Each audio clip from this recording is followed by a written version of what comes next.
Tell me when you're ready, Caitlin.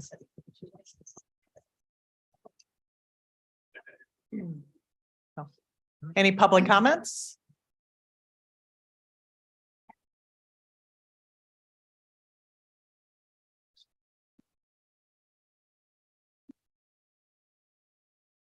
Good morning. My name is Elizabeth Butler, and I am the Director of Economic Development Strategic Directions at the Chamber of Commerce for Grand Haven, Spring Lake, and Ferrysburg. I'm the economic developer for Northwest Ottawa County. And I was a member of the ARPA task force. We began meeting in July 2021, and the final projects were presented 17 months later in November 2022.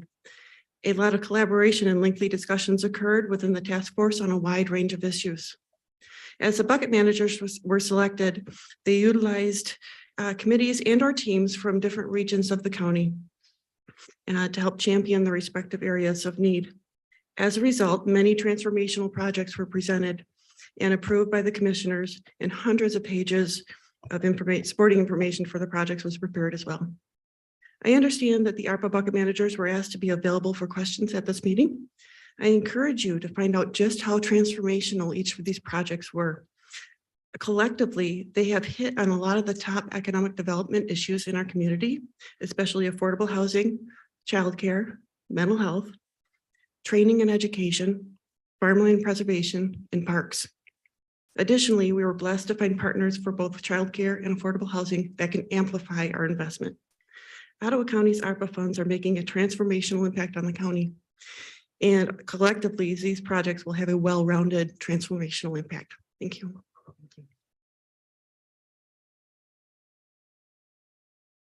Other public comment?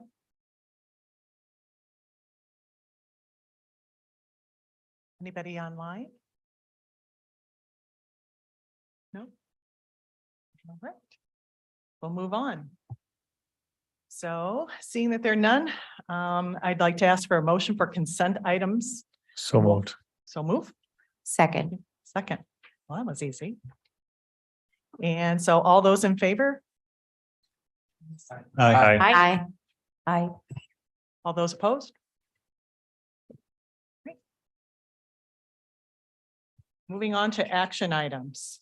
And boy, do we have a lot of them. So I'm going to start out with action item number 1. Do I have a motion? Yes, I'll make that motion to approve the statement of review for the month of January 2023. I'll second it. Any discussion? Discussion?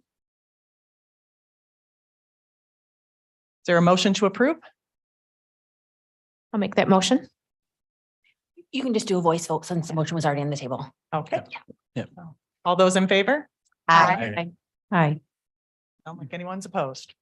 All right. The second item is accounts payable. Do I have a motion? So move.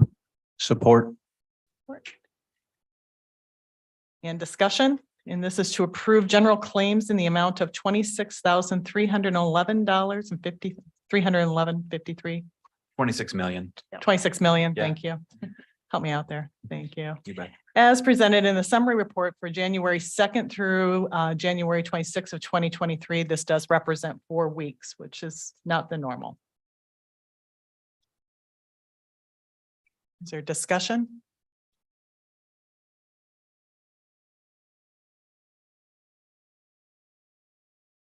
Right.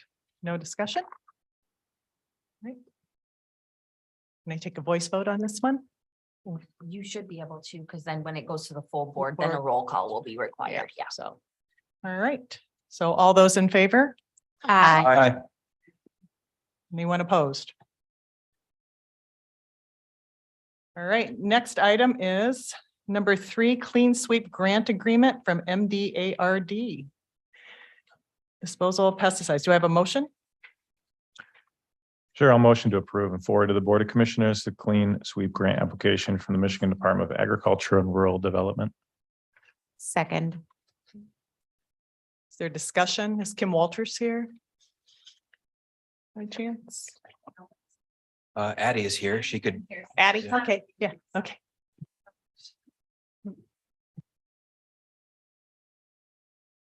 Good morning. Good morning. Yeah, sorry, Kim's in Florida right now, so.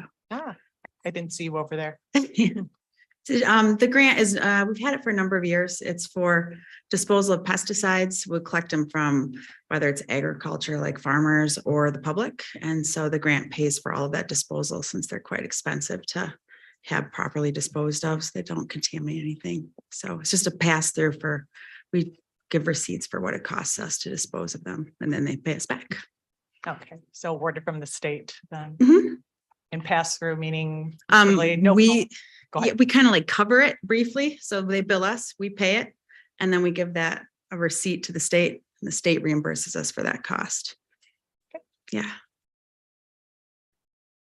Any other discussion? Go ahead. just a Mr. Salzberg? housekeeping point. It says here the total cost is 28,000, but this is a grant actually, or so it's not costing us anything, right? No, the grant is up to 28,000. So sometimes we use 10,000 if there's not a lot Okay. of pesticides disposed. Sometimes we'll use the full 28. If we Right. get like a pallet from a farmer or something, it Okay. can be quite expensive. So it's up to 28,000. Okay, just to Yeah. clarify, it says here total cost, where it's not, it's actually not a cost. It's the other way around, right? Yeah.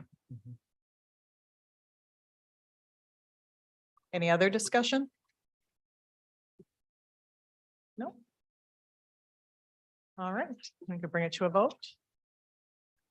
So all those in favor for, well, go ahead.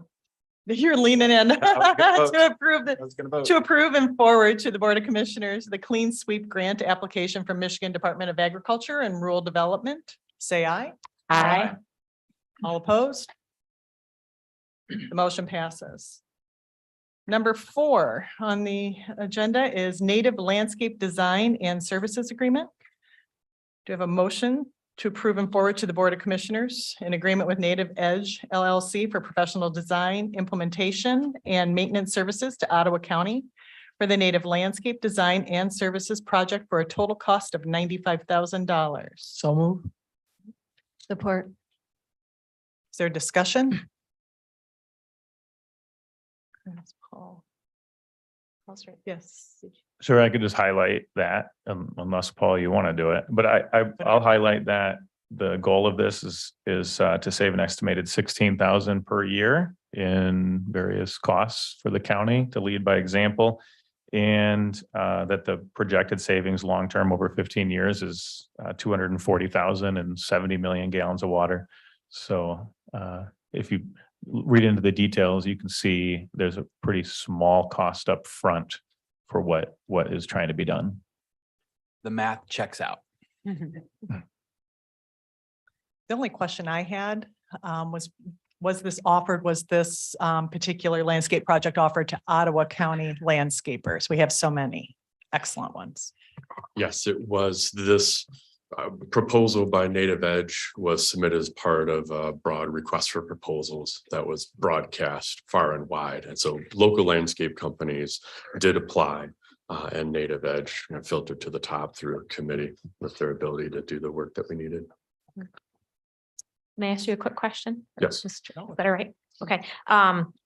Do you know, because I don't know, what cost there might be in caring for native landscapes versus obviously you're saving manpower and caring for turf, right? And it's saving us water. Is there any, in that projected 15-year period, is there a lot of care for the native?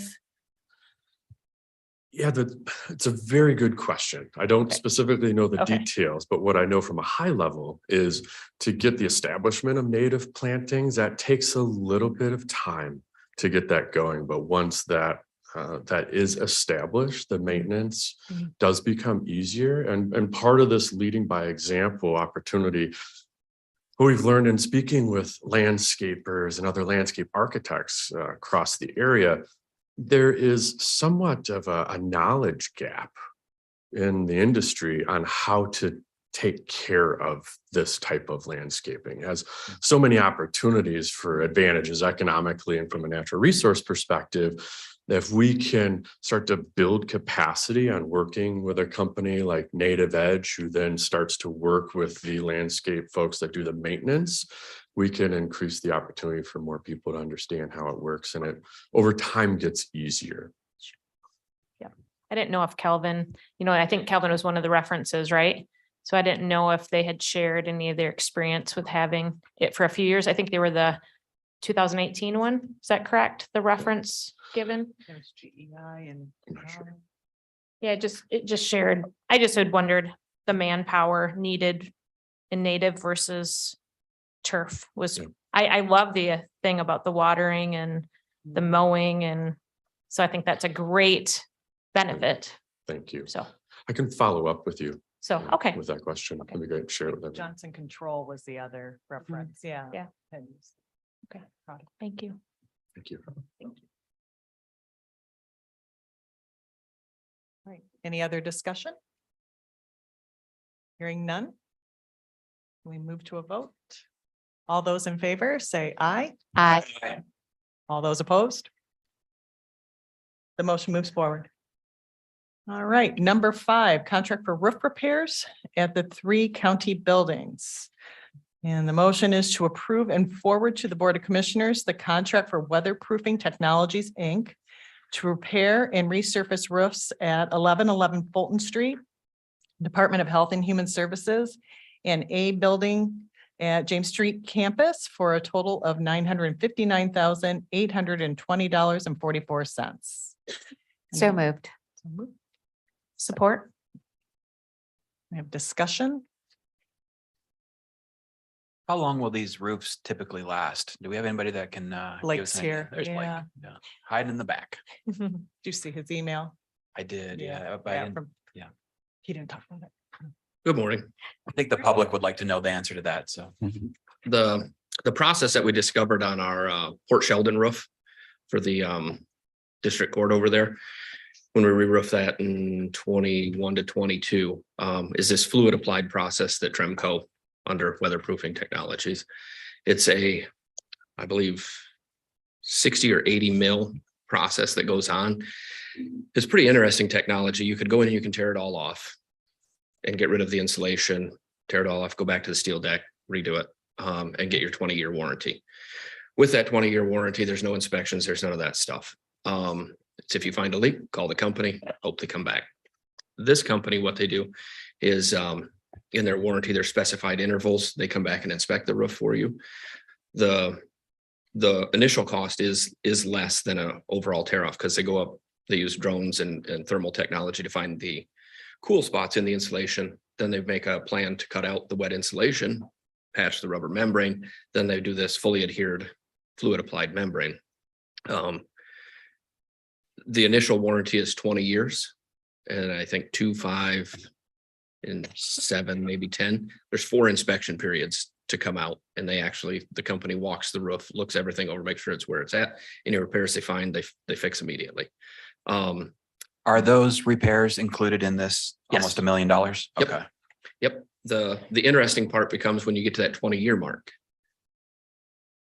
They can put another 60 mils on it because the weight isn't like a regular roof. It's not as heavy. So that you can actually get 40 plus years out of this system. And that's where the real savings comes, is that next roof that goes on over them. And that's why we used ARPA money on the DHS roof, was because when we did our drone flyovers and thermal checking to update CIP funds, we had some surprises on that roof. There's steel roof that slides down. There's no ice guards on it. So the ice is sliding down and puncturing the roof. The roof is in worse shape than we thought it would be at this point. So we wrote a grant request for the ARPA, put that in there. We will have some fiber. It's not fiberglass, it's Fiberon, I think, planking under the drip line of the roof. So as the ice falls down on this new roof, it will not puncture the roof. So. Any discussion, further discussion? And I think what you wrote in the email is that this is already funded, correct? Yes, The A repair. building and Fulton Street were in the CIP for 23. And then when we found the additional damage at DHS, when we were flying the drone and doing the thermal imagery to update the rest of the costs for CIP down the road, is when we discovered that one was in worse shape and needed to be done as well. One other thought I had too, when I was reading through this, did we put this out to bid to local Yes. roofing repair? Yep. Okay, We have the full detail breakdown on that. Tremco is, as municipalities, we can go through these purchasing programs that are called co-ops. right. They're nationwide. So this one was Omnia. We use Omnia, Sourcewell, different ones. It helps in the RFP process. Tremco is interesting, and the reason we like them is when we had Hudsonville done, we learned about their process. And what they do is they come in, they write the spec. Obviously, it's their product, so it's easy to write the spec. But then they put together an RFP and they use 3 to 6 local vendors. So Modern Roofing was one, Hoekstra Roofing. I can't, the third one escapes me right now, but actually of the 3 roofs, 2 roofs are to one vendor. And the third roof is to a second vendor because the competitive bidding, they didn't win all 3. So we have that breakdown that we can share. Okay. Thank you. Yeah, I think we had 60 pages too. So very detailed, very detailed. We like the details. Mhm. Appreciate that. Mhm. Any other questions? No? All right, I'll bring it to a vote. All those in favor? The contract for roof repairs at the 3 county buildings, say aye. Aye. Those opposed? Motion passes. Number 6 is the Community Health Needs Assessment. Do I have a motion to approve and forward to the Board of Commissioners the 2023 Memorandum of Understanding for the Community Health Needs Assessment Contract and funding? So moved. Second. Discussion? Is there anybody here that can I know talk to that this? Chris Conrad by chance. I know what it is, but I'm not the authority. Good morning, board. My name is Darrell Glasshauer. I'm an epidemiologist with the Ottawa County Department of Public Health. I'm involved in the Community Health Needs Assessment. This is an assessment that happens every 3 years in Ottawa County, and it has happened every year since 2011. It's a partnership between the health department and the 3 big health systems here in Ottawa County, Trinity, Corewell, and Holland Hospital. The goal of the assessment is to review and evaluate the health of Ottawa County adults. We collect data over a period of months on a number of different health conditions. It's usually chronic conditions, substance use, a number of things. And we ask people open-ended questions too, like what are the most important health issues that you feel Ottawa County faces today? So it's a good opportunity for the public to get involved. We survey hundreds and in some cases over 1,000 people. So we really value the input that comes from that. The CHNA is a partnership that allows us also to be efficient. So it is possible for certain healthcare organizations to do health assessments on their own. I should also note that these are required for our healthcare systems. It's a very important part of their of how they work and how they also develop improvement plans into the years ahead. And so for our hospitals, it's very high value. It's also high value to the community, and it creates efficiencies because we all partner together, pool our resources, both financial and manpower to get this across the finish line. The health department's role is typically a fiduciary role. So we do some logistics, make sure the meetings are all held together. And then the reason that this is a board agenda item today is because we handle some of the financial aspects. Much of the work that we do is pass through. So handling payments by the hospital to the vendor to make sure that there's just one central place where the money is handled and passed through to our vendor. Any other questions? Just real quick, Tara. It says here total cost is 163,800. That's not our cost, right? I mean, that's we have a partnership on that. What's our cost on that? Generally, our cost is about $31,000, and then all of our hospital partners pay about the same. We've also acquired some grant funding that helps as well to ameliorate some of those costs. And we also have a couple of other nonprofits that also are contributing funds just because the data that we gain from this is utilized by many organizations across the county. Further discussion? I just have one comment for the board. If you'd like to look at the previous report, at least from 2020, I found that one was online and you can go through and read it. It's quite extensive, very long.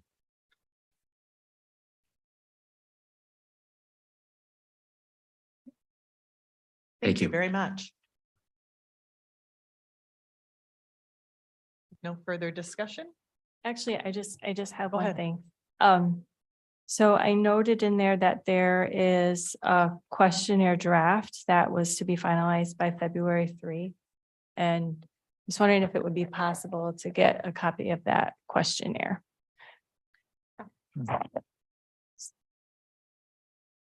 Would you kindly let me know the title of that questionnaire? So I think I was looking under, wait, I don't have a page number here. Hang on a second. Is it the questionnaire that's given? Under the timeline, Commissioner Rhodey? I am. Yeah, I think so. Then it's on page, under okay, the timeline. 94 in our packet to Yes. 95. Yep. And I am missing that page right now, but it was under the timeline. It was Can I help you out? yes, you can help me out. I think it says underserved resident survey timeline.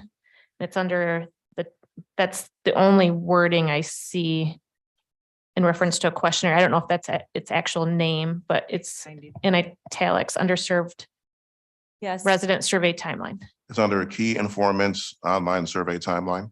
That's where I see it under. On Yes, page and 94. And I think the one that I was interested in seeing was the behavioral risk factor survey. No, thank you. This is really great because it helps talk about like all of the tools that are part of the community health needs assessment. So Commissioner Rhodey, we do have an underserved resident survey, and I can go back to the team and try to get you a copy. Okay. And then it also highlights a number of other surveys. So the key stakeholders and key informant surveys are all different groups through the community that we survey. Sometimes they're not surveys, sometimes they're like a phone call, like a focus group that have guided questions. So we just see where the conversation goes. And then the behavioral risk factor survey is a survey that we do to try to get an idea of what the average Ottawa County resident is experiencing. And we do make some modest updates to that from year to year, just because the needs change in the community. And we haven't completed that one yet, but we can definitely get back to the board if you have any questions about those specific questions in that specific survey. Okay, thank you. You bet. Any further discussion? All right. Move to a vote. All of those who are in favor of approving the community health needs assessment contract, say aye. Aye. Opposed? Motion moves. Number 7, Pioneer Resources Transportation Contract. I have a So motion. moved. So moved. Thank you. Support. Discussion? It's an extensive one.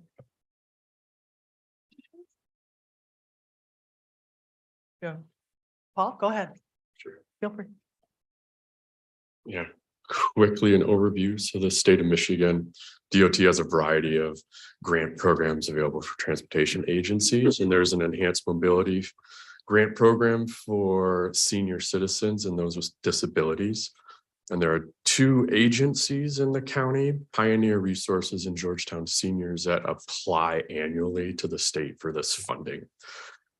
The way that grant is worked out, they can't receive the funding direct from the state. So we as a county serve as a pass-through. Funny, the entities apply to the state, they get approved, go through the plan, then the funding comes to us. We get metrics to make sure that the organizations are getting their ridership numbers, and then that money is passed on to the entity. Question for you. Yes. Is there ever a gap from what you submit for funding to what you receive? Do you know? I'm not aware of gaps happening. They get approved for a specific amount annually, and then those are distributed quarterly. Thank you. You're welcome. Any other questions? Questions? Thank you, Paul. You're welcome. Thank you. Go ahead and move to a vote. Pioneer Resources Transportation Contract. All those in favor Aye. Aye. and opposed? The motion moves forward.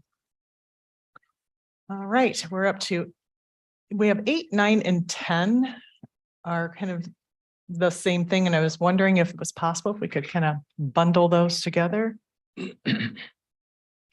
I'll make the That- motion to bundle all three amendments together, yes. I'll second that. Clark. Do we have discussion? This is the MSHDA grant funding amendment, and it's to approve and forward to the Board of Commissioners the funding amendment to the Michigan State Housing Development Authority Rental Assistance and Homeless Solutions Grant. Commissioner Custer. Motion, pardon me? Yeah, no, I just want to thank our partners who are working on this issue. I think last meeting, Commissioner Bonema was talking about a event that we had with Brad Dorland about veteran homelessness. And we had a lot of partners there as well. So I think this is a great opportunity to address that issue as well as other populations experiencing homelessness. So I don't know if Jennifer's here or not. What I believe I learned from Karen, Jennifer, there she is. Okay. This is another pass-through grant, correct? Grants.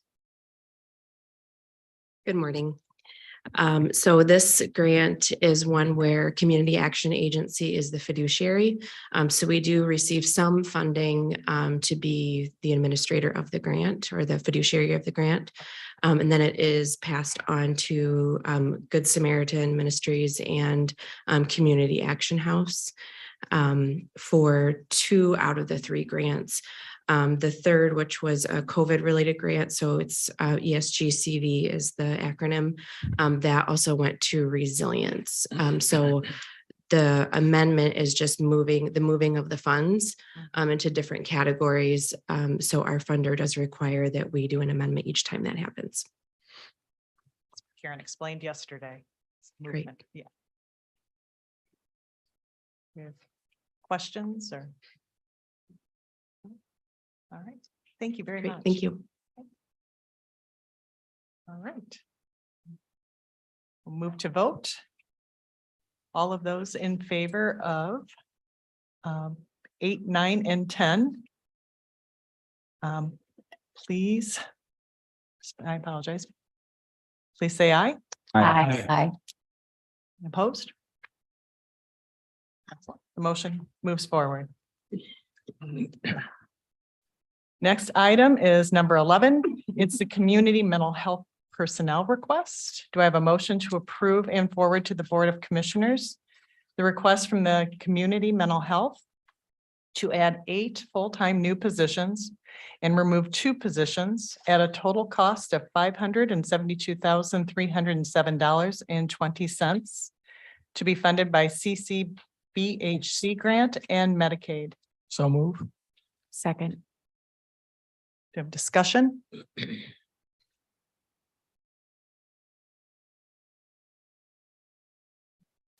Lynn, are you available to talk?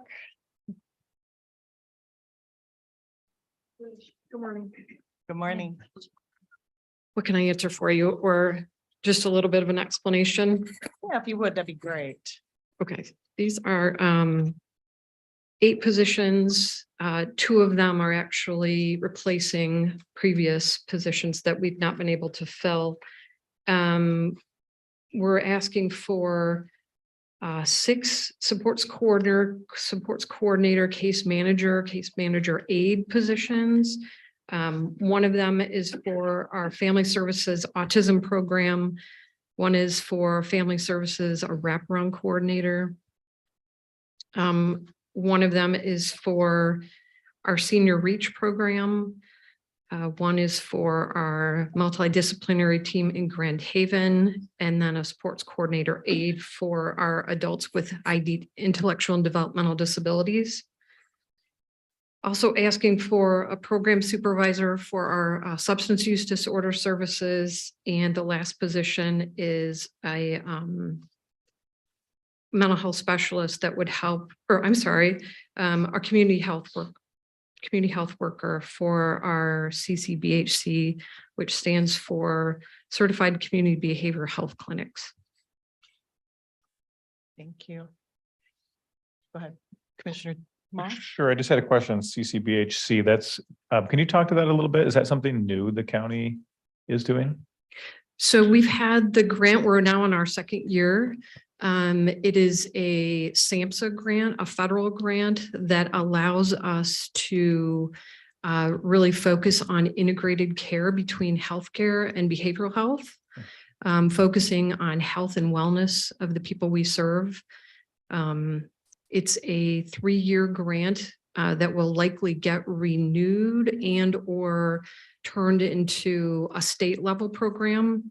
They're talking about that happening by the end of our fiscal year, which is coming in October. Thanks. And there are 6 of those positions that are being funded by this grant. Correct. Yep. And And the then grant ends. The with grant. The grant ends, but with reapplication at the end of the fiscal year. Yeah, it is highly likely that grant will get assumed by the state program. If not, there's an opportunity to reapply for the federal grant.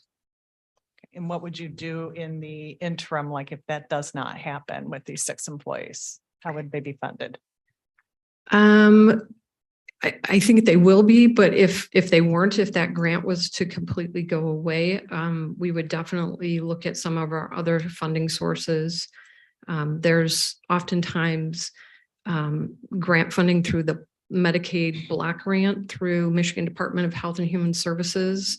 We might be able to find some millage dollars to help fund those positions as well. If the whole entire grant went away, we wouldn't need. We wouldn't probably ask for all of those positions to remain. Again, I think So would there's, they be hired knowing that potentially their positions would go away due to the grant? yep, anytime we hire a grant funded position, we say that that's what it is. And do you know approximately how many FTEs this represents to your total kind of FTEs for CMH? So it's a total of 8 FTEs. Yeah. And I believe at the moment we're somewhere near 180 staff. FTEs, so Mhm. they're all full-time positions. I'm sorry. Most of all of our positions are full-time. We have probably just 1 or 2 that are part-time. Is it common to bundle like 8 positions for submission? I'm used to doing 1 at a time because It's not very usual, and I apologize that I'm coming to you with all of those. This in part has to do with this CCBHC grant. What often for a first year of a grant, sort of, we're working out the bugs and deciding where the staff should be and what programming you're going to continue. So this is a reflection of that second year of CCBHC. And making some adjustments where we're putting staff and how we're using them. And that grant, I'm coming to you with 6 of those positions that are funded through CCBHC because we have to submit a new budget proposal to the grant, so to SAMHSA. is this new work that's coming for? I know I read that there are increases in your work demand. But is this new work? And I think there's a Most of the positions are existing. Our case management is already existing in our programs. This is mostly to alleviate that pressure we have right now because our caseloads are so large. What is an average caseload? It depends on our team, but we're probably close to 50. And in most cases, industry standard would be closer 30 to 35 or 40. Thank you. Other questions? Sure. It sounds kind of like, there's a certain trend going on. Could you speak to that at all? There's an increased need for more staff. So the grant can help cover that, but is there anything you can speak to on the trend for the need? Yeah, I can. So we have seen a steady increase in requests for services. I've mentioned before, the place where we get the most requests for services right now are for children, youth, and families. The other trend we're seeing is the acuity of folks who are coming in and asking for services or people who we're currently serving. There definitely has been an increase in acuity with many people. That's evidenced by longer stays in an inpatient facility, more difficulty treating individuals where a medication might have worked well to take care of symptoms in the past, where sometimes it's not working as well. And that pretty much across the state, and I would say the country, there's just been this sort of rise of level of acuity and mental health issues. A lot of that had to do with the pandemic and all of those issues we went through, heightened stress, isolation, all of that stuff that came along with the pandemic. Is it possible that that trend might start to subside over time? Since it does seem to be related to the government response to the pandemic? I would hope so, definitely. I think stability and predictability often is helpful to people in managing their stress.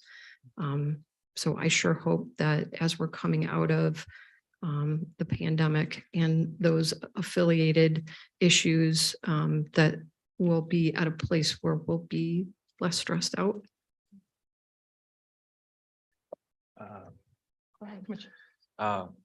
Lynn, thank you for being here today. One of the things that I think I definitely heard a lot about on the campaign trail, and Gretchen was with me in several of those cases, were a strong desire to learn more about self-directed care opportunities. And if there's grants out there that will help fund that, or if we have budget associated to help fund those opportunities for those users of the services to self-direct their own care, I would invite that to be a conversation that we have in the future. I know you're not prepared to talk about that today, but I would like to learn more about what, if any, opportunities exist and how they can access those opportunities if they do exist. I'd be happy to share that with you. I can do that at a different meeting, or if you want some information right now. I'll let the chair decide on that, but Probably, I don't know if it necessarily lends itself to this specific issue. right. But grants, finances that might be associated, help fund those things. I'd love for you to come back to finance on that. And Sure. I do have a thought that I think will kind of tie it all in, but Commissioner Miedema? Did I get it right, Lynn, that you used maybe the first year to kind of figure out how you were going to come to these positions? And then now we're in the second year, and that's why today we're seeing all of a sudden these positions, but you've been working on it last year to prepare for today to present these individuals, the job positions? Yeah, we had initially put proposals in for our application for CCBHC, and there's often some level of tweaking, when we hired the positions or we decided which direction we were going to go with the grant funds. I think it's not unusual to keep assessing during that first year and the years that the grant is available to you, just to make sure that you're meeting the needs as best you can, and putting positions and employees in the places where you're going to see the most benefit. So it took us that for sometimes you don't even know if you're going to get the grant. So you're putting a grant proposal together thinking like, hope this is what we got in the amount of money. So I think this is a reflection of us having that year behind us to really fine tune where we want to direct the services and what we want to do with that grant money. Point of clarification here. So we're in the second, I thought we're 6 months away basically from the third year for reapplication. Am I wrong as far as the time? For CCBHC? Yeah. We are going, we're in our second year. I believe we got the grant dollars in August. Okay. 2 years ago. 2 years ago. All right. So do you know how many open positions you have right now? I know you and I've had conversations about not being able to find people staff members? I'm sorry, did you say how many open? Yeah, do you positions? know approximately? It doesn't have to be an absolute accurate. I believe we have at least 4 positions open right now. So this would bring it to a total of 10 correct, total positions. Correct, That we need to get filled. right, which is. Mhm. And then I see you've got the Medicaid reimbursement to help pay for this too through substance use disorders. And I thought we talked about it being capitated. So how you are reimbursed is through a capitated method. Right. And it's kind of shared across all 3 populations that you serve. So would you be able to pull it directly from SUD? Yes. So, Okay. Without it um, impacting maybe resources for IDD, for instance? yes, that's correct.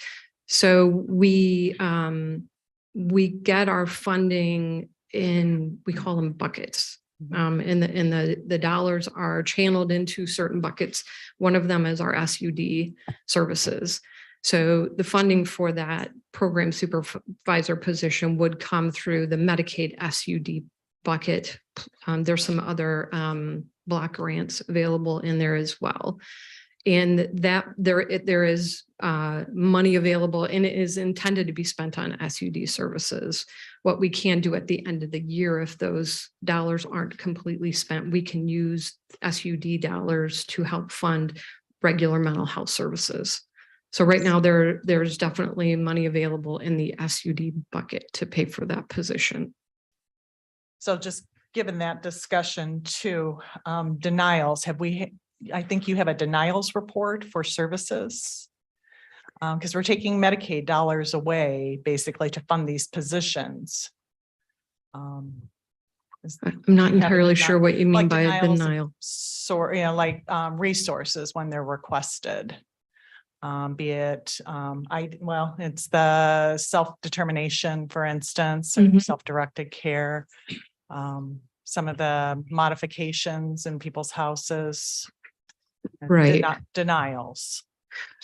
Well, yeah, we have situations where we're asked to confirm that a request from someone meets medical necessity.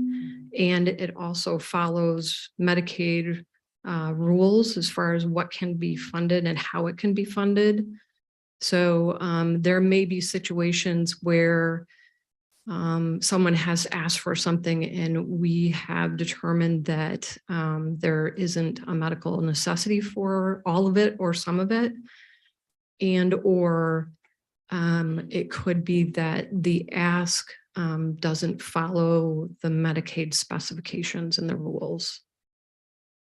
I just want to make sure that we're not taking resources, financial resources to fund positions if we have people in our community that are vulnerable and need those. Yeah, particular I understand what you're saying. Our budget this year, I feel confident that we can afford these positions and still fulfill all of the work that we're required to do. And meet the needs of people to the best of our ability. There's always more demand than there is money available. In some way, in a lot of ways, these positions will help us fulfill our obligations as far as what's required through supports coordination and case management, which would, that's those services are required and they have to be paid for by Medicaid. So I don't think this is outside of the ordinary of business, how we operate, but I understand your concern. I don't feel like this is taking money away from someone to pay for something else. Capitation means we have to take care of all of the needs, all of the requests with that certain amount of money. So it's throughout the year, it's a balancing act of making sure we're taking care of who we need to take care of to the best of our ability. There are other questions? Thank you, Lynn. Yep.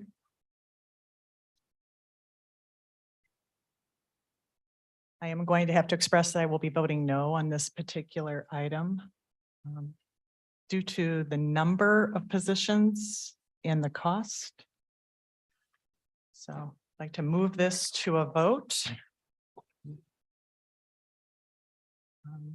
Then we should do a roll call vote. Just, I have a question. Sure. So you mentioned that you're going to be voting no due to the cost. But is the cost coming from county funds? The cost is coming from a grant that might be going away. We're not certain, so we'll be hiring into grant positions. So these are grant funded. It's not. 6 of the positions are Yeah. grant funded and Okay. 2 are from Medicaid funds. Right. Okay. Yeah. Okay. Gotcha. Can I just ask you a question, Gretchen? Because I know you've looked more deeply into this. Would this be something where you would be more comfortable with your background, where we were looking at positions individually and not as a big block of positions? Would that be a more, I don't know if appropriate is the right word, but would that be a more reasonable approach for us to look at positions on an individual basis? I would agree. Yes, I think it's less risky that way. We're going to bring in 6 people on a grant funded position, on grant funded positions. And even though they may in fact be renewed, we don't know that for certain. Okay. Question. I'm a little bit uncomfortable with this vote today. Is it possible that we could table this and have a work study around it just to understand it better? Because I want to make an informed vote here. And I feel like there's more information that I'd like to dive into outside of this moment. If that's possible, I'd like to have that considered. Would we postpone it rather than table Yeah, for a work session? we could do that. Okay. Are you making that Want motion? to make that motion? Jacob? Looks like Lucy has a question too. Yes, I just wanted to ask Lynn if she can come back to the podium. Given my background in case management, I know that with Medicare, Medicaid, any insurance, any Blue Cross Blue Shield, Priority Health, they all have criteria that need to be met. And there has to be a medical necessity in order to like get home health or any type of equipment or DME in the home. So what you're saying is that when people are denied services, it's because they don't meet the criteria or the medical necessity that is required by Medicaid. And so therefore, you're saying that these funds, Medicaid funds that you're going to be using towards some of these positions, what you're saying is these funds are not funds that are going to be taken away from clients because they asked for some sort of like DME or some service in the home that they would have not ever been covered because of the fact that they did not meet medical necessity and they didn't meet the criteria that's required by the insurance company, basically Medicaid. Is that what you're saying? Yes. That's what I thought. Commissioner Bannerman? Just making maybe a thought or amendment to that. There's 1, 2, 3, 4, 5, 6 positions that are CCBHC grants. I didn't see much. I understand the Medicaid thing. I think Commissioner Doe said there is no competition for those Medicaid funds, but could we maybe separate those out and say, okay, let's table the 2 Medicaid positions, but then take a vote on the remaining CCBHC. I mean, those folks are on staff, correct? No, these are new positions Okay. for CCBHC. Okay, but we've had this grant for 2 years, right? Right. So what would the lapse in that grant mean? I mean, if we weren't to approve. So we do need to spend the money in that grant. Otherwise, we'll have to send the money back. Okay. Does that make sense as an amendment to that we can approve the CCBHC positions and then table the Medicaid positions. So the CCBHC grant money can only be used for employees, new hires. No, Or it- labor cost. It can be used for staff. It can be used for health and wellness type of opportunities, Could that be used? classes. Sorry, could be used for the self-determination? So CCBHC is a federal grant that's intended for individuals with severe mental illness and children with emotional disturbances. It does not include at the moment federally individuals with intellectual and developmental disabilities. So some of the opportunities through CCBHC are available to anyone in the community, including those with intellectual and developmental disabilities. Most of our self-determination, the consumers we serve are intellectually and developmentally disabled. So the funding for CCBHC could not really go to pay, for instance, a community living services support person for a person with intellectual and developmental disabilities, because the grant does not include that population. Are they dually diagnosed? How many of those, I mean, the IDD population, do they have dual diagnosis? There is a portion of that, and those individuals would qualify. Mhm. Seems like, if I Go ahead, can, Mr. seems Moss. like there's a lot of discussion, maybe need some more questions. I'm comfortable with postponing, for a time, until next meeting. Create a work session? Sure, whatever. Yeah. I think we need a little more time. And perhaps not even necessarily an official work session, but definitely we could gather some more information. Mhm. Or motion?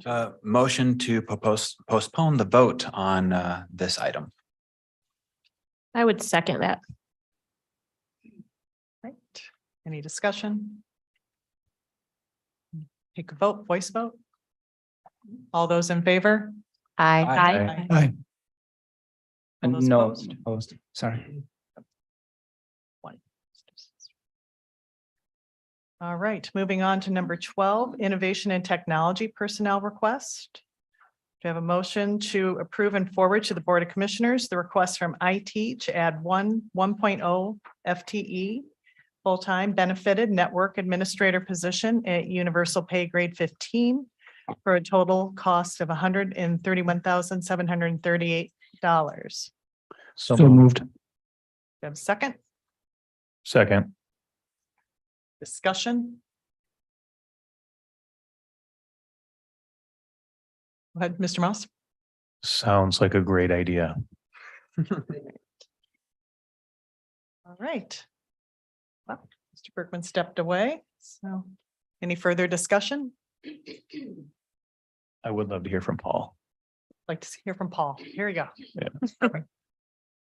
I don't get to be up here that often. There you go. I'm told I speak in acronyms a lot, so I'll try not to do that too. A little background. So we have 2 data centers. We also embrace servers out in the cloud in a multi-cloud architecture as well. We have over now 500 servers. Now, that's 43% increase over the last 3 years. Now, let's add some clarification to that. So 3 years ago, we started to move away from custom architectures where we were programming things for the organization, and we started purchasing proven off-the-shelf tools. Now, those tools need to be, in a lot of cases, on their own servers, so they're not conflicting softwares with other things.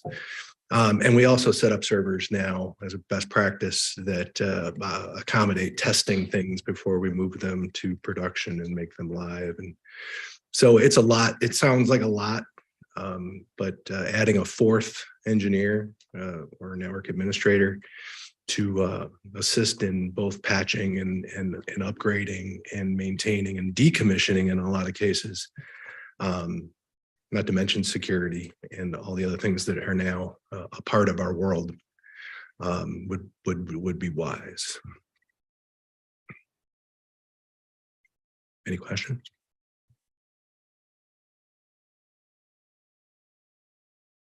Like it.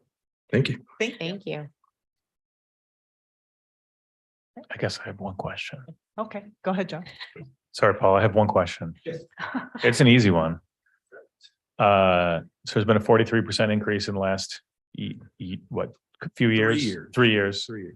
In the next 3 years, do you see another 43%? No, I think the strategic change, going to COTS or commercial off-the-shelf capabilities, will start to stabilize. So I think the number of our servers and our needs are going to stabilize as well. Great, good to know. All right. We'll move to a vote. New voice vote. All those in favor, say aye. Aye. Aye. All those opposed?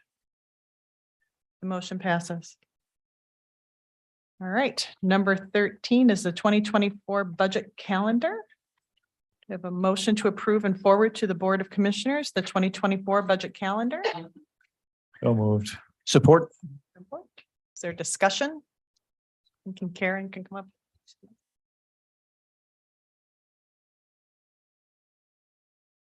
Good morning.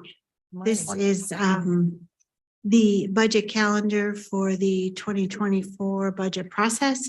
And it's really best practice to outline and publicize the calendar. I know that this was in the orientation packet, the graphic that is in your agenda today. We've added to that graphic the complementary setting of the tax rate to that. So there's the budget process and then setting the tax rate as well. The budget process is really, it would be broken out kind of into 4 separate phases. We would receive inputs. So the strategic plan from the board, the planning session that takes place, capital budgeting, new personnel requests, operating budget, so all the inputs. We'd also at that same time make revenue estimates. So what is the tax base and based on a millage rate? And so estimating taxes. It goes through a review process with administration, fiscal, elected offices. And then in preparation, the CMH board also reviews and approves the CMH budget, the Parks Commission, and then it is presented to the Finance Committee for review before presenting it to the public at a public hearing prior to adoption. So it's really at that public hearing that begins the tax rate setting process. So at the public hearing, you're advertising how the budget was built and what assumptions were made and what the millage rate, and that's called the truth in taxation hearing. And then when the year starts, obviously the property tax values are set as of 12/31. Equalization has their process and presents to the board the actual equalization of the values and the signing off of that. And then there is a Headley rollback calculation that can't take place until spring. So that's usually in May or early June that we have all the information. Equalization performs that calculation. And then in early June, the board is presented with the millage rates rolled back potentially to adopt. And that that's in a form of a form. It's L 4029 that local communities are waiting for that form because that is how they bill. So then the bills go out in July and December. So the county's millage rate is, estimated early on during the budget process, formally gets set in June. The bills are released by the local units. So we're actually collecting our property taxes the fourth quarter of our fiscal year. So, it's really a complementary process, but this agenda, this item is kicking off the fiscal year 24 budget process. And that would be the budget for 10/1 of 23 through 9/30 of 24.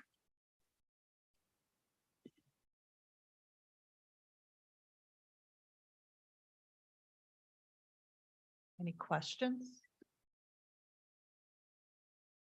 I like the infographic, very helpful. Thank you to Shannon Faulkner. Good job, Shannon. Yep. Thank you. Did you put it on your refrigerator at home? Right? Keep memory of where we're at, right? So, all right, we'll bring this to a vote to go ahead and approve and forward to the Board of Commissioners the 2024 budget calendar. All those in favor say aye. Aye. All those opposed? Motion passes. Number 14, budget adjustments.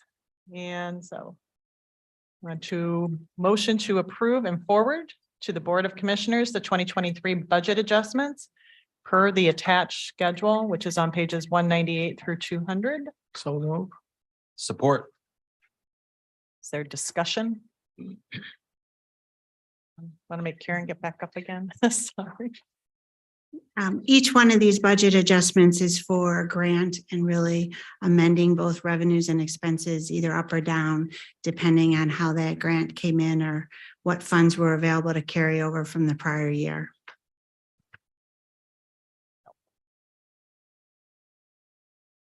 Any questions? All right, seeing none. Go ahead and move to a vote. Motion to approve the vote. All those in favor say aye. Aye. Opposed? The motion passes. And the last item in our action items is the quarterly financial status report. Motion to receive for information, the detailed financial statements for the general fund and mental health fund, as well as a higher level summary for those special revenue funds through the first quarter of fiscal year 2023. So moved. A second, Support. make Karen pop up again, or any discussion, any questions? No. All right. Thank you. A motion to approve. Get to a vote. All those in favor? Aye. Aye. Opposed? Ooh, we made it through all the action items. Thank you. Moving on to discussion items, we have the ARPA project overview. Paul. Paul, come on up. It's like advisory. Okay, thank you. As I'm sure you've each observed that this agenda item constitutes almost half of your large packet. So as Patrick noted in his cover letter of this information, he did acknowledge staff. I'd also like to acknowledge staff, in particular Pan Vandenhavel and Rich Lakeberg of my department. They did a tremendous job. I felt like doing a lot of research from various avenues to try and pull this all together in a really meaningful way. And we look at that visual guide, if you will, I think that serves a lot of valuable purposes, not only to help everyone here understand where the projects are at, but for the public as well. So I think they did a good job. Overview, I'll touch on the first item, this one-page visual. Shannon Feldner to pull this together, so kudos to Shannon as well. I think it's a helpful overview. I will note, if you look at the lower right-hand corner, we talk about the remaining ARPA funds at $750,000. I do want to note that it's remaining ARPA funds. Technically, we're right now at about 13.2 million.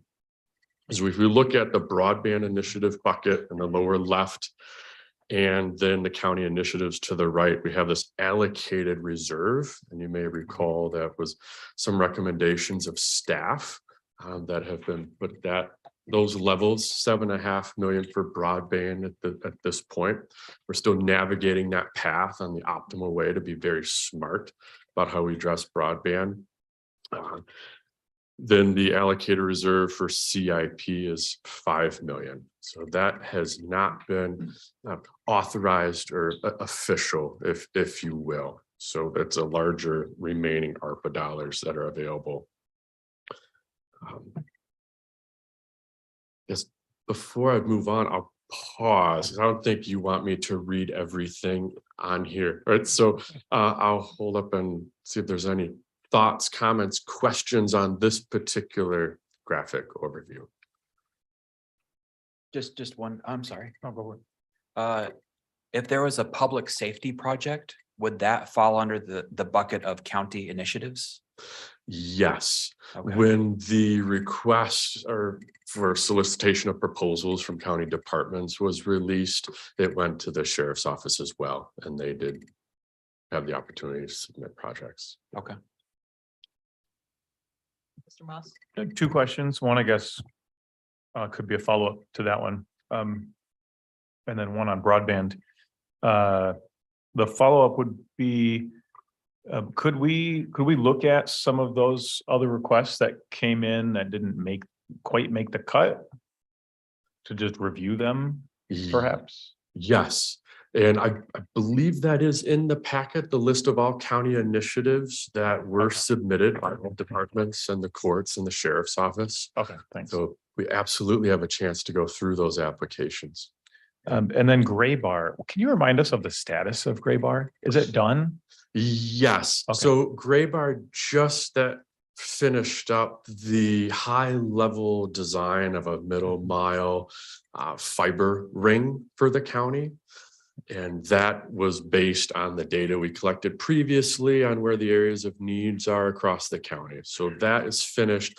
I'm waiting for their invoice. And now we're moving into phase 2 to decide, what does this look like? And I'm on repeat, right? I look forward to a conversation with each of you on how we can strategically move the needle on broadband access. Thanks. Farmland Protection Fund, can you remind me, when the farmland is purchased from the farmer, who holds that? Yes. Who owns it? Yes, the county, when it's utilized through the purchase of development rights program, the county holds those development rights in perpetuity. The farmer still, the producer, owns the land. It is their land to work with and continue to farm. And strategy, if they pass away or if they retire, they move on, what's the strategy behind the farmland at that point? Can it be leased out from the county, or what's the plan?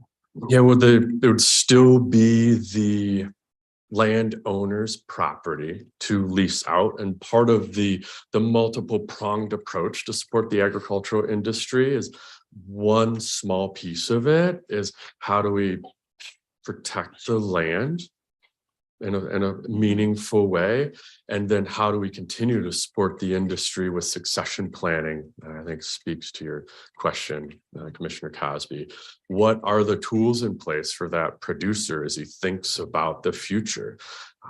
Upfront planning for succession is huge, and so there are programs with agencies and others that we work with and other entities to help the farmers build that plan, which can be fairly complicated in a way. We think about robust succession planning, but they can make those decisions. What makes sense?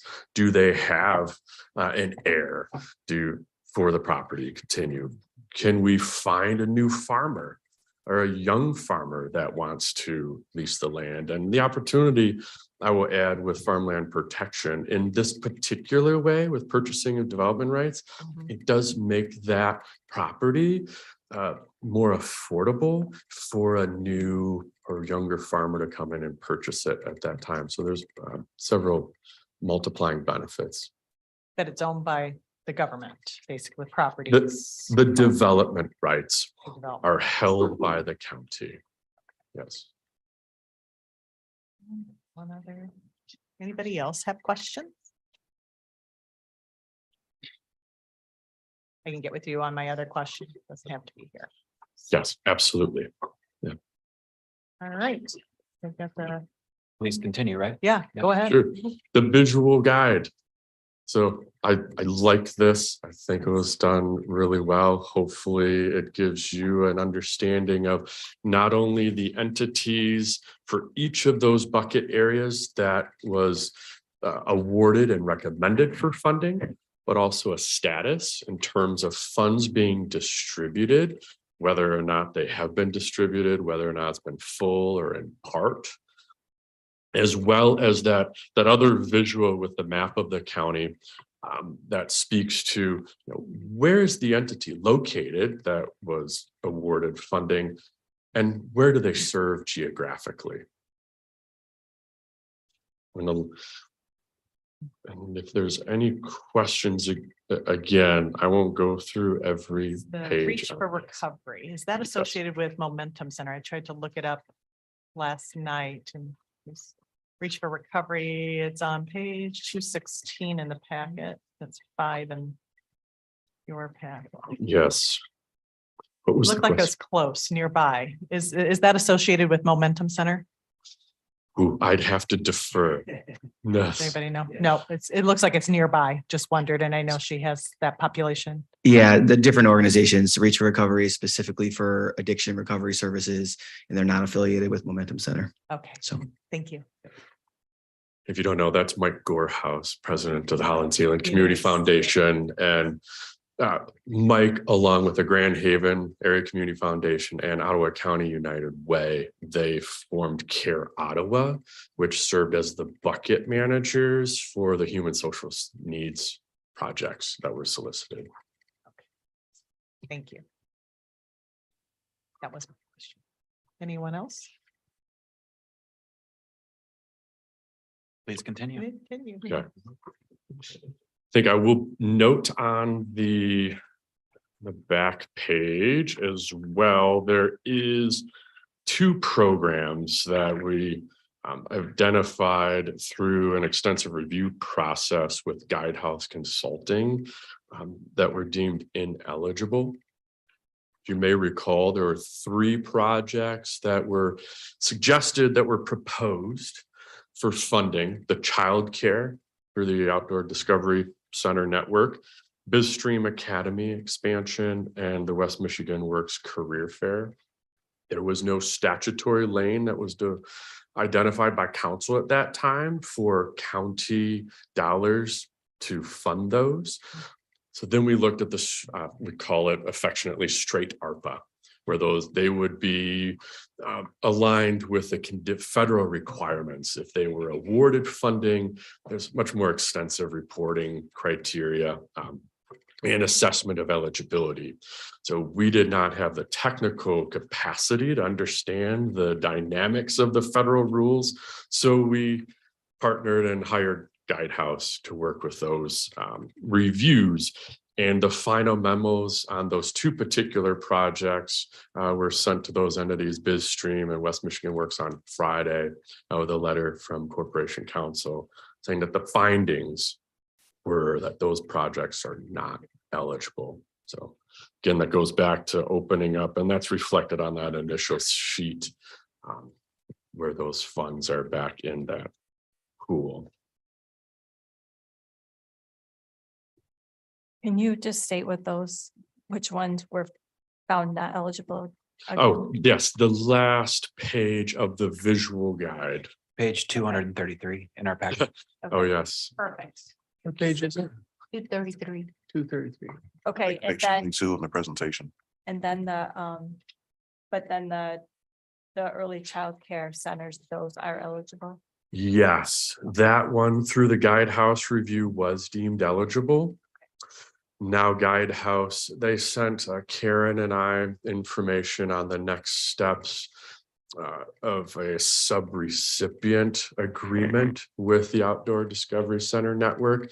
And that lays out the responsibilities of reporting and those elements to the project moving forward. We have not had a chance to digest that yet and work with Guidehouse and ODC, but that's where it's at.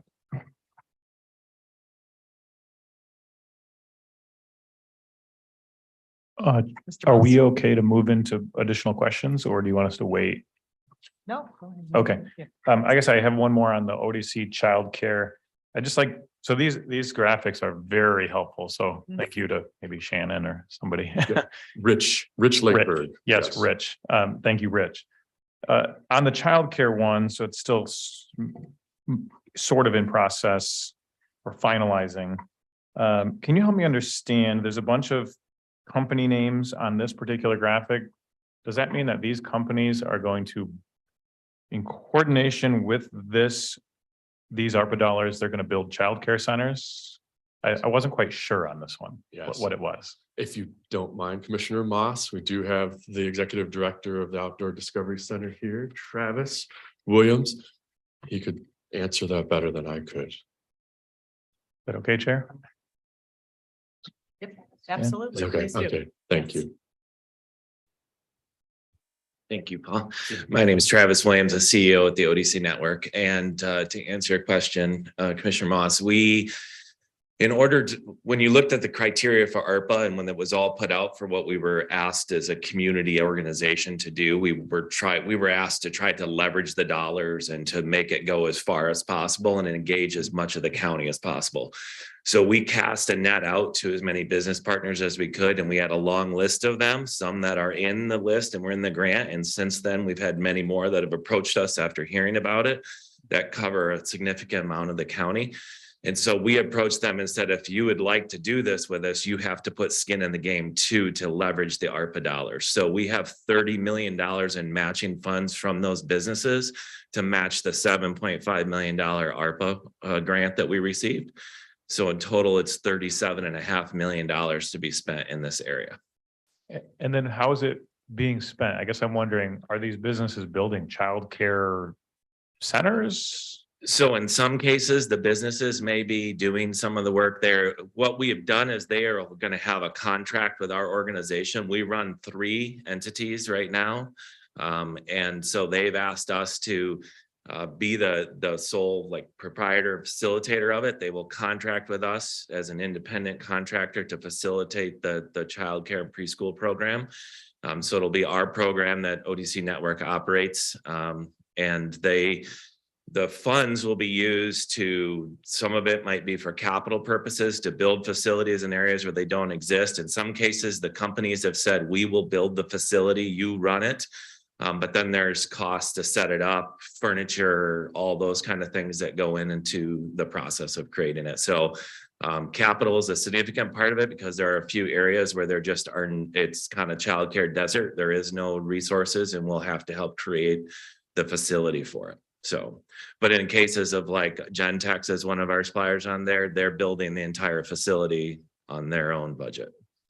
Do you know where they're building it? Yeah, it's in Zeeland Township and it'll be off 88th, close to Quincy, north of their main headquarters.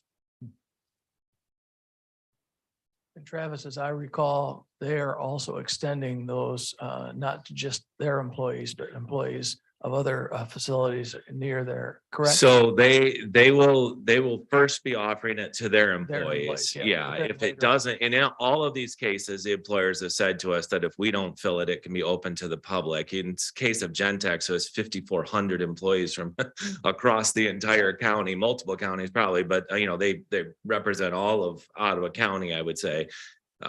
Those employees are going to be offered the services first, and they specifically are going to offer the services to the line workers first because they're trying to deal with the fact that the cost of childcare is really high and the availability of it is extremely low. So there's one childcare spot for every 2 kids in Ottawa County right now.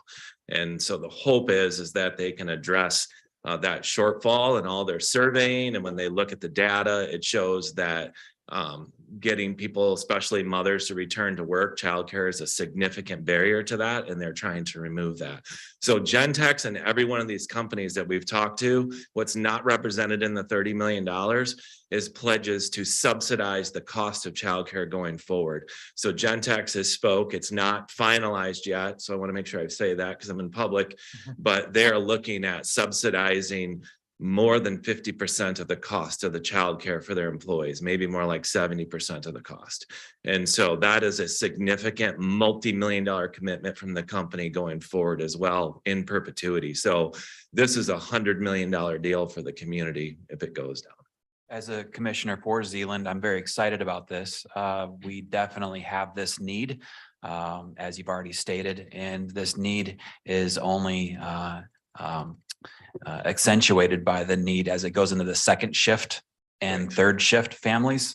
That accessibility is even less than first shift. So yeah, it's Gentex critical. is probably we don't know of any others that have tried it. I'm sure someone's done it, but they're funding us to come up with a second shift model as well on the facility, which is kind of unheard of. It's very complicated thinking about a second shift hours for, childcare, but it's a significant need, especially if you're a single parent. Can I just note that this is $100 million deal for the community, but for the community of Holland, Grand Haven, Zealand, and not for a vast majority of the county. And so that $7.5 million.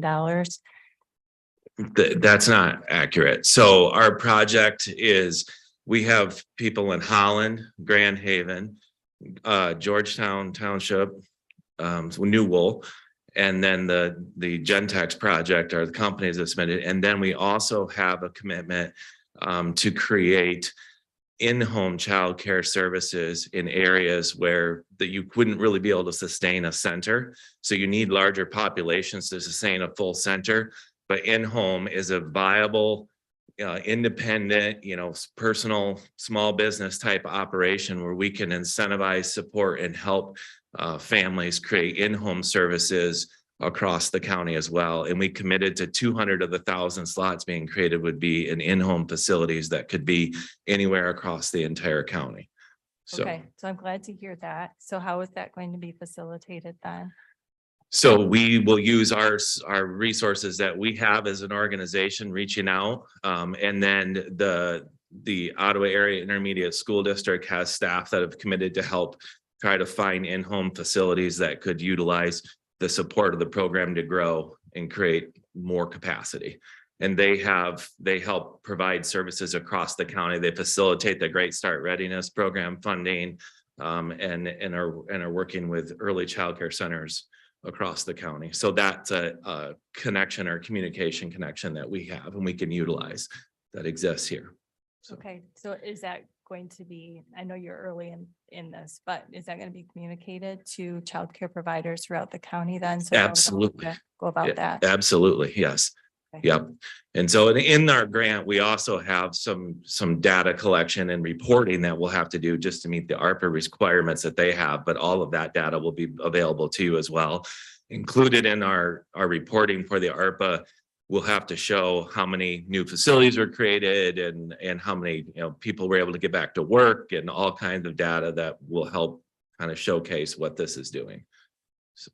Okay, and will you be prioritizing those areas then for that particular part of this project to the areas of the county not served? Yes, we are going to target underserved areas because the whole goal is to provide childcare where there isn't childcare. Okay. I have an additional question on the cost side. So I understand maybe Gentex or others could offer benefits to their employees. But the cost for childcare, who will determine the cost for residents and things like that? We would. Okay. This is completely run by our organization and we'll run it in the model that we run all of our other facilities that we have. So this is dictated 100% from me down to my staff and team. And I know Commissioner Miedema has been out and visited our facilities and has been engaged with us in the past, so she can speak to what we do and how we operate. Do you guys own your own facilities? Yes. So will you own these facilities? If like in Gentex's case, we're not going to own the facility, but in some cases we would own the facility if we're building it new. So in Grand Haven with like Shape Corp is one of the facilities. The discussion with them right now is do we own it or do they own it? And it's looking like we actually might own the one that's there, just because of the logistics of what we're looking at. So Was this, I've heard several times in the past few months that this is a significant need. Yes. Could they not meet this need without the $7.5 million from the county? I think what it is that this is a catalyst to getting people to step up and do something they wouldn't do before. It's also helping our organization reach out and work in an area that we wouldn't have the capacity to do without the support as well. So we're stepping out of, into a new lane to help others do this work and create this corporate model. So. I would just note that I love the outdoor portion of what you do. I have a child who's benefited from that kind of stuff.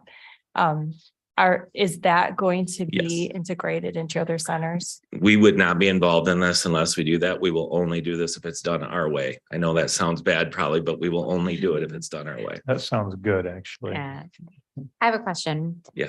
So I represent Georgetown Township and I see that New Wool Company is we're going to be creating a center there. Can you give me some updates on how many slots are going to be created, who's going to own it, et cetera? Yeah, we were targeting between 150 and 200 slots in that area. Okay. And that's one of them that we are also, so we've been on the side, we have a team of folks that are helping us look at the property evaluations and what could fit on it and zoning and what we can build and where it can go and how big it can be and all these other variables that go into it. And so New Wool owns some property, so that's being evaluated right now. And then there's a couple other partner locations that were also being looked at just to make sure we had the best possible option for the area. So New Wool, Matt Henderson, who has come in the past and spoke in the support of this, they are looking at subsidizing the services also when they offer it. And they were open, I believe, to to others being involved, depending on what the scale of it ends up being. So, Great, thank you. yes. One more question. Oh, sorry. Go ahead, Lucy. Looking at Gentex, and you said they have about 5,000 employees or something like that. 5,400. 5,400, yeah. And you're saying that they're going to be looking at the line workers first. So I do know that childcare is very expensive. And so are they going to be given a discount, or because, if they have 2 kids, 3 kids, it could be quite expensive. So I'm just kind of wondering what the fees are. Do you also take that into consideration? Yeah, so Gentex will be the one that gets to decide how they subsidize. They have said that they want to subsidize. So good, high quality childcare starts at around $75 a day. That's an average number across our community right now. They are looking at charging their employees maybe $20 or $25 a day. Don't quote me on the number, that hasn't been determined, but something like that for childcare, which is obviously significantly less than anybody else is charging. So that is what they're discussing doing. This will have to be put into a contract with us, which we're starting to put together now as these conversations have emerged. Another question. Yes. So they're going to charge $25 for their employees, but if somebody comes from the outside, will they also be charged the same amount? They would not subsidize somebody that wasn't employed by them, correct? But in any of these other instances, somebody else could be subsidized. If there was an open public facility, any business could decide at any given time to subsidize, or somebody could call ODC right now. We have 3 facilities and say, I want to pay for my employees' childcare. It doesn't matter where the money comes from. So that's a pretty easy solution to come up with. Another question, sorry. Yeah, no problem. So what is the projected time to have all these available? So that's our big push, because it's in the ARPA bucket. We basically have 3 to 4 years to finish the whole thing. So we need to move now. So I keep harassing my friend Paul behind me and telling him I need to go, we need to go, need to go. But we literally are spending significant time right now outside of having this finalized, just setting all these things up so they're ready to go. You will see Gentex start in about 3 months. They're going to start moving dirt and start doing things. They're working on their final approvals and permits and things right now. And then, like I said, we have architects that are joined in to start the design work and planning for the other projects already as well. So this is a big undertaking. I just want to say that I'm very excited about you being in our community and very appreciative of the high level of engagement that you give our kids. And I get excited about projects that benefit the family's dinner table. This is a dinner table benefit right here that really impacts the citizens, our constituents who we represent, that puts money back in their budget that can be spent in other places rather than the extreme cost of health or childcare these days. So this is the kind of project I get excited about because I feel like our citizens are really getting tangible benefit back in their pockets from. Well, we appreciate the opportunity to take this on. So thank you. Commissioner Miedema? Yeah, just my own comments. Thank you, Travis, for being here today. I really enjoyed getting to meet a couple of your staff and just a little my personal experience. I've had teaching nature preschool for several years, partnering with the Outdoor Discovery Center. I have really enjoyed partnering with the Outdoor Discovery Center. You guys are top notch. I've enjoyed getting more and more kids, not only kids outdoors, but it has blessed many families that I've come in touch with. I've still have parents reaching out to me years later, talking about the benefits of getting outdoors. And childcare is a definite need. I know when I went outdoor knocking, that was something that was a huge issue for many families. So I'm guessing across our whole county, right? Not just in my district. So thanks for being here today. Thank you. Any other questions? I guess just one last question that I would have. So like I said, I personally really love the whole outdoor model. And so I would love these opportunities to be again available across the county. It's not the same necessarily as an in-home daycare facility. So I guess I would just encourage you guys to continue to look for ways that maybe you can come alongside or find ways to reach into some of these other parts of the county that are not served in the same way. No problem. And I have something, if you want, I'll give it to you, but I have a list of, it has some other information because I was asked to be here to do this today. There are several businesses since we started this. So we were asked, or we were offered the opportunity to put in the ARPA request, and we had fairly tight turnaround to get people to sign up.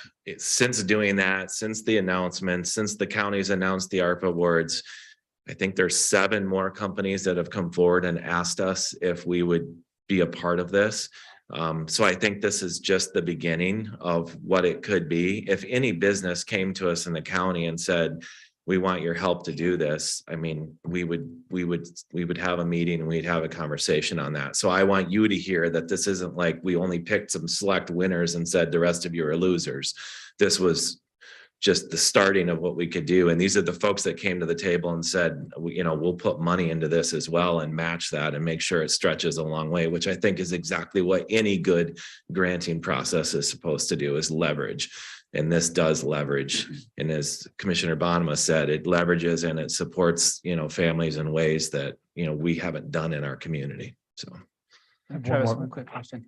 If folks wanted to donate, like individuals, is there a way to donate to this, to defray subsidized costs going forward? Yeah, you can donate to the ODC and you can restrict your contribution in any way you want. I have 2 lovely people over here that run foundations that support us. You could probably give through them to give to us. So now that I'm onto my commercial, but yeah, any way that you wanted to support what we do, people do it all the time. We have folks that fund multiple kids to go to school, that fund families to go to school.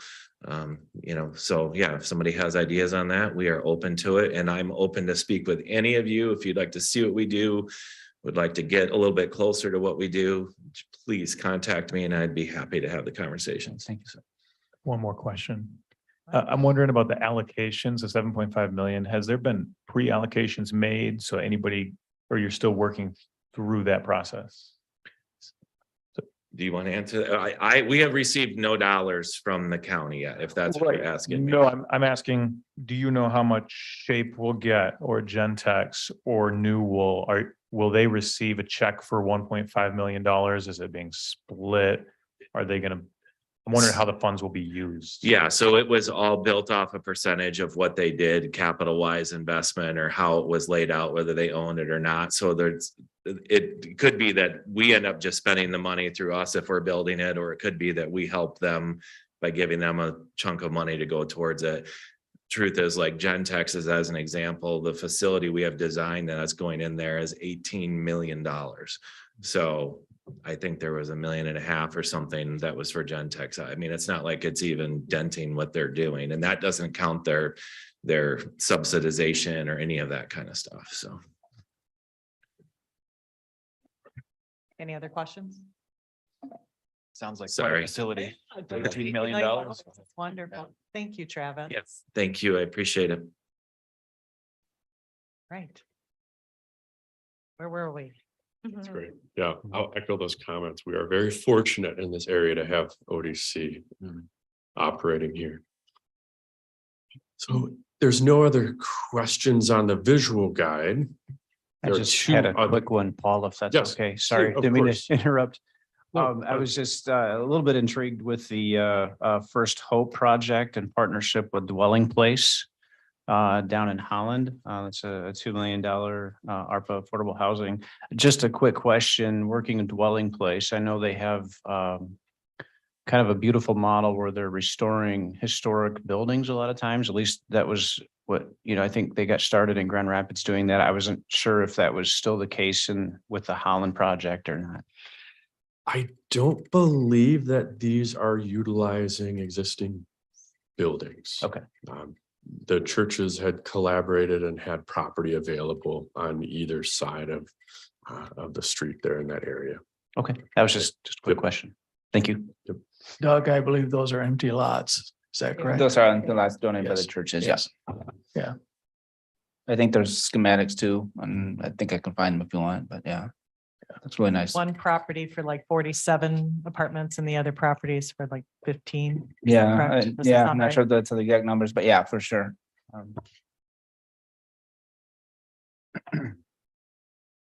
Other questions? Right. Yeah. Then I guess- So we are, go ahead. The ARPA distribution. Yep, ARPA Summary. distribution. Yep. Patrick put this together to also show, in addition, as I'm sure you're all well aware, in addition to the county receiving an allocation of ARPA funds, our local units of government did as well. So that breakdown is available for you. If there's no questions there, the last item that was assembled that Pam did a very good job with was the timeline. Starting with our award announcement, March 21st, and the timeline of the pertinent dates that were identified going all the way through the press release, November 22nd, on the announcement of approved projects. So again, in your packet, there's hyperlinks to get to the board meetings or other lenses of evaluation and criteria, contracts with bucket managers and the like. So, and any questions on that timeline process and that engagement that happened for a long period of time to get to the final end? Mr. Moss. Sure, just a couple quick ones. Sorry, I'm trying to look through my notes.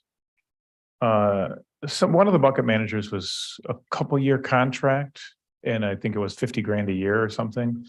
Yes. Since we finished the process early, is there 50 grand left or? Yes, so that contract, I believe you're referring to, Commissioner Moss, is with Housing Next for the Affordable Housing Revolving Loan Fund. And that contract is extending through this year. Part of that contract is for Housing Next to provide that technical support to get the RLF, the revolving loan fund, off the ground, and then be that liaison, if you will, connecting with the county and the Housing Commission to the fund managers. Two more. Thank you for that. CIP, any like, just really briefly, maybe this is an offline conversation. any really brief comments on possible CIP usage in the future? There, I would say there's a significant amount of CIP opportunity. So we do have a capital improvements project plan, goes out multiple years, and that's not funded. All, okay, yeah, partially. Yeah, there are larger projects that aren't. Okay, another conversation for another time. Yes, yep. Okay, then the only other thing I think I'd like to know where I would get this is, I think there were some requests from local units that came in. And I understand this is helpful, like seeing the dollars that came in to local units for that they could direct themselves. That's what this is, right? Correct. Yeah, so I had not heard that, but I had heard that requests came in from local units, and I'm wondering if they're sitting in one spot, if I could look at those. Okay. I'm not privy to what formal requests came in from local units. Okay. They may have been submitted. I'm not sure where they were directed to, but How do we find that out? Instead of contacting all the local units? yeah, absolutely. And we can work with John and Regina to find that out Okay, possibly. okay. Thanks. You're welcome. I have a question. Go ahead, Mr. Baumann. The ARPA advisory committee meetings, there was quite a few of them. All the dates are listed there. Are those recorded for the public to see? Is there an opportunity for us to see those discussions anywhere? I am not aware of those being recorded. They were not recorded. So we don't have any way, I see the agenda there, but are there minutes that we can see what comments took place so the public understands the thinking around each one of these decisions? Good question as well, Commissioner Bonema. I'm not aware of formal minutes either. Okay. Are there other questions? Do you know if the public was made aware of when those meetings were occurring? And like, did they have the opportunity to go? I don't know the notification process that happened with those meetings, but I know that local units and some public would contact administration and others, find out when they were held, and they're more than welcome to attend.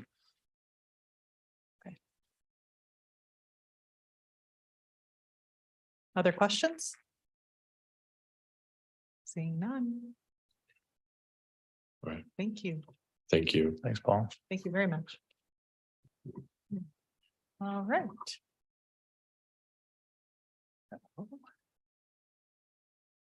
Moving on, looks like we're at public comments. For a second time, do we have public comments? Public comments, going once. Twice. All right, no more public comments. All right, we're at the point of adjournment. Do I have a motion to adjourn? So moved. All those in favor? Aye. Aye. Thank you.